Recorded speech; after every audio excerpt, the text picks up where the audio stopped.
What's going on, everybody? RJ Ochoa here from SB Nation's bloggingtheboys.com. Hope all is well wherever you are. We hope you're happy, safe, healthy, and here is your daily update for Monday, September 13th.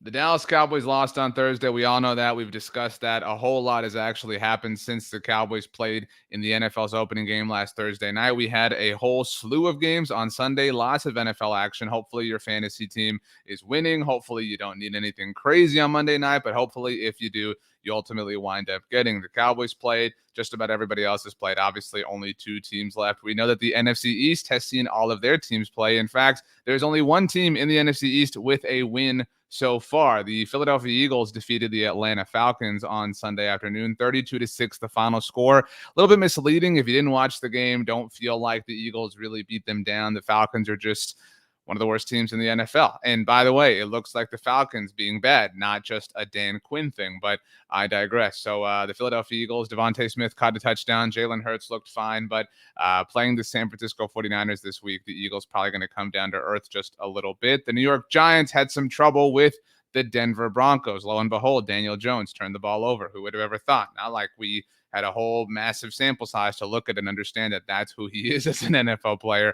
But the Giants falling, the Broncos winning, really not surprising. But shout out to Denver for taking care of things for the Dallas Cowboys. The Los Angeles Chargers also defeated the Washington football team on Sunday afternoon, and Washington football team quarterback Ryan Fitzpatrick actually left the game due to injury. Taylor Heineke had to finish it out for him. It was reported that Fitzpatrick is suffering from a hip injury and remains to be seen exactly how long he's going to be out. At the time of this recording, it is still unknown, but I imagine we will learn about this on Monday afternoon. The Washington football team and New York Giants actually square off against one another this week on Thursday Night Football. As you can see, the Eagles firmly in first place right now with that 1-0 record. But like we said, we all know that they are going to lose to the 49ers this week. The Giants, the football team facing each other, one of them has to win. I think right now it would probably be best for the Cowboys prospects for the Giants to win. Despite the quarterback change, the quarterback issues, the football team still a better football team, both in a literal and metaphorical sense, than the New York football Giants. Of course, the Dallas Cowboys, as we all know, we still have to wait 6 more days for them to play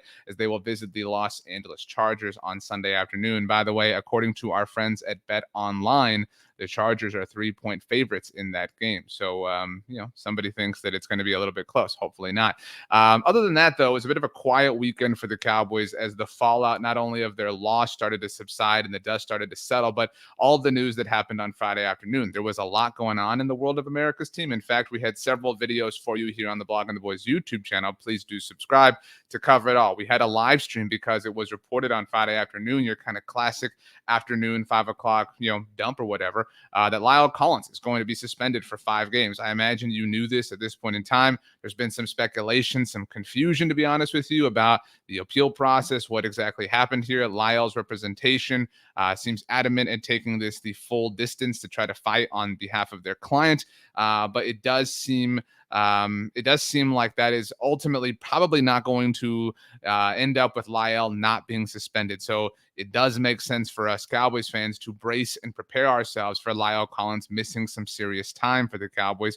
Also, for Michael Gallup to miss some serious time. Just before the Lyle news was reported, it was announced that Michael Gallup suffered a calf strain in Thursday night's opener against the Buccaneers, and he is expected to miss 3 to 5 weeks. In fact, when I wrote about this at bloggingtheboys.com to get the news post up, I said, it might make sense for the Cowboys to kind of put Michael Gallup on ice, to maybe keep him out for that 5-week, period. This could be 3 weeks, could be 4 weeks, could be 5 weeks. Obviously, that's what 3 to 5 weeks means. But we have seen the Cowboys in the past like to lean on the side of caution, keep players out a longer period in time.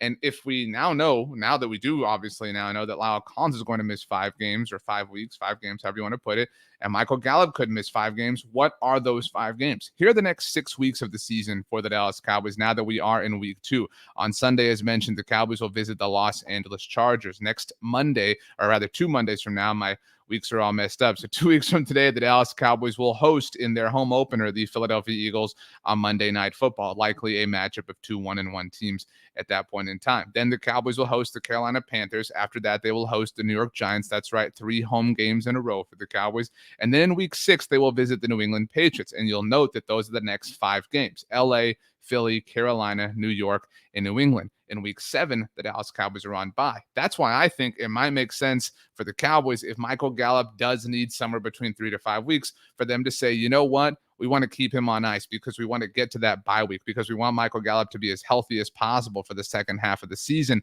The first game out of the bye for the Cowboys, by the way, is a week 8 road game on the road, obviously, to be redundant, against the Minnesota Vikings, who lost their season opener to the Cincinnati Bengals. That game is on Halloween night. And if you look at the quarterbacks in this game, something I've been saying at Blogging the Boys here on our shows is that is so much of a factor in terms of projecting how this team is going to do for the next 2 months. You look at the quarterbacks the Cowboys are facing. They just faced the GOAT, Tom Brady. They get Justin Herbert, who was really fantastic yesterday against the Washington football team. Obviously going to be a challenging player to play against this week. But after that, Jalen Hurts, who again looked fine, but not like anything special against the Atlanta Falcons. Then you get Sam Darnold, who really struggled early on against his former team in the New York Jets. Then you get the human turnover machine in Daniel Jones. And then you get Mac Jones, who played moderately well for the Patriots in their debut as well. So ultimately, these do seem like very winnable games for the Cowboys, to the point that they could maybe be 4-2 conceivably at the bye week. And if they are at a point where they can maybe risk, if you want to call it that, roll dice and get Michael Gallup even more time to get right, that could set them up for success further down the road, further into the season. So that is really all that's going on in the world of the Dallas Cowboys. A couple of days off for them as they now get ready to begin their first normal week of the season with a game on Sunday. Granted, it is on the road. We'll have you covered as all of the stories continue to unfold, all the things that Jerry Jones and Mike McCarthy and everybody involved say. We'll keep you updated here on the Blogging the Boys YouTube channel at bloggingtheboys.com, and of course on the Blogging the Boys podcast network. My name is RJ Ochoa. You can follow me on Twitter or Instagram at RJ Ochoa. And you could do me a favor. You can have the best day of all time. You know why? Because you deserve it. Thanks for joining us, everybody. See you next time.